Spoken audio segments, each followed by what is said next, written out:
সুপ্রভাত বন্ধুরা, রাজার রূপকথার নতুন ভিডিওতে তোমাদেরকে স্বাগত। আজকের ভিডিওতে আমি তোমাদেরকে দেখাবো কিভাবে অ্যাক্রিলিক নেল এক্সটেনশন করতে হয়। তুমি কি চাও তোমার নখগুলো দীর্ঘমেয়াদী, শক্তিশালী ও স্টাইলিশ হোক? তাহলে এই ভিডিওটা তোমার জন্য। আমরা ধাপে ধাপে দেখব কিভাবে সহজেই অ্যাক্রিলিক নেল এক্সটেনশন করতে হয়। তো আর দেরি কিসের? চা বা কফির কাপ নিয়ে বসে পড়ো, চলো শুরু করা যাক। প্রথমেই ক্লায়েন্টের হাতে যদি পুরনো কোনো নেল পলিশ থাকে সেটাকে অ্যাসিটন দিয়ে ভালো করে মুছে নিয়ে আমরা একটা ফাইলার নিয়ে ভালো করে ফাইল করে নেব। ভালোভাবে ফাইল করে নখের মসৃণতা নষ্ট করতে হবে। যদি কোথাও অংশে মসৃণ থেকে থাকে তাহলে সেই অংশে নেল এক্সটেনশনের গ্লু ধরবে না। ভালোভাবে ফাইল করা হয়ে গেলে একটা ব্রাশ দিয়ে আমরা ভালোভাবে ডাস্ট অফ করে নেব এবং দ্বিতীয় হাতটাও সেমভাবে ফাইল করে ডাস্ট অফ করে দেব। তারপর একটা পুশারের সাহায্যে কিউটিক্যাল এরিয়াকে ভালোভাবে পুশ করে নিতে হবে। কিউটিক্যাল এরিয়া পুশ করার পর যে এক্সট্রা কিউটিক্যালগুলো বার হবে সেটা একটা কিউটিক্যাল কাটারের সাহায্যে কেটে নিতে হবে। এখানে সাবধানতা অবলম্বন করতে হবে, কারণ অনেক সময় কিউটিক্যাল কাটারে হাত কেটে যেতে পারে। কিউটিক্যাল কাটা হয়ে গেলে তারপরে আমরা নেল টিপসের বক্স থেকে আঙুলের সাইজ অনুযায়ী নেল টিপ সিলেক্ট করতে হবে। আমরা প্রতিটা আঙুলের একদম পারফেক্ট মাপটা খুঁজে বার করে নেব।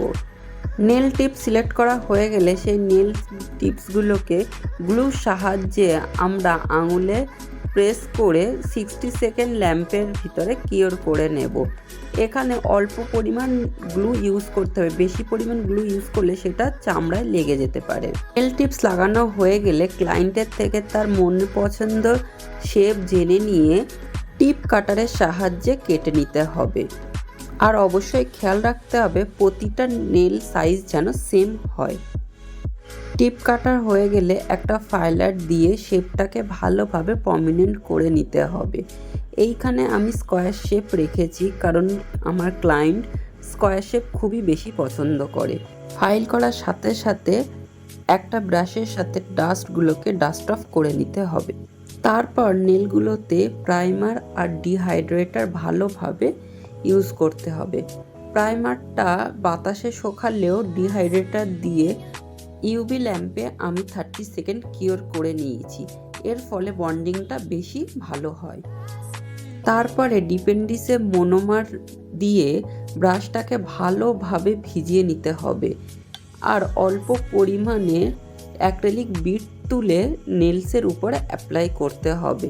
কাজটা প্রচণ্ড সূক্ষ্ম হাতে করতে হবে এবং যতটা সম্ভব নিট অ্যান্ড ক্লিন রাখার চেষ্টা করতে হবে। তারপর একটা ড্রিল মেশিনের সাহায্যে যদি কোথাও উঁচু নিচু থেকে থাকে সেটাকে ভালোভাবে সমান করে নিতে হবে। এক্ষেত্রে ড্রিল মেশিনের পরিবর্তে ফাইলারও ব্যবহার করা যেতে পারে। তারপর আমি প্রতিটা আঙুলে বেস কোট অ্যাপ্লাই করেছি এবং সেটাকে ইউভি ল্যাম্পের নিচে 60 সেকেন্ড করে কিওর করে নিয়েছি। বেস কোট কিওর করা হয়ে গেলে ক্লায়েন্টের মন পছন্দ পলিশ এখানে অ্যাপ্লাই করেছি। এখানে আমি একটা নিউডের উপরে রাখার চেষ্টা করেছি কারণ ক্লায়েন্টের প্রেফারেন্স ছিল একটু নিউডের উপরে আর্ট করবে। তো এখানে আমি সিম্পলি একটা ব্রাউন স্টোন নেল পলিশ ব্যবহার করেছি এবং প্রতিটা আঙুলে প্রথম কোট 60 সেকেন্ড এবং সেকেন্ড কোট 120 সেকেন্ড করে কিওর করেছি। তারপর প্রতিটা আঙুলে আমি ম্যাট টপ কোট দিয়ে 60 সেকেন্ড করে কিওর করে নিয়েছি এবং সর্বশেষে কিউটিক্যাল অয়েল কিউটিক্যাল এরিয়াতে দিয়ে আমি আমার ওয়ার্কটা কমপ্লিট করেছি। তো আজকে ভিডিও এই পর্যন্তই। তোমাদের কেমন লাগলো আজকের আমার কাজটা অবশ্যই কমেন্ট করে জানিও। আর আমার ভিডিও ভালো লাগলে অবশ্যই আমাকে সাবস্ক্রাইব করো আর আমাকে বেশি বেশি করে সাপোর্ট করো। তোমাদের সাথে দেখা হবে অন্য একটি ভিডিওতে। ততক্ষণ বাই বাই।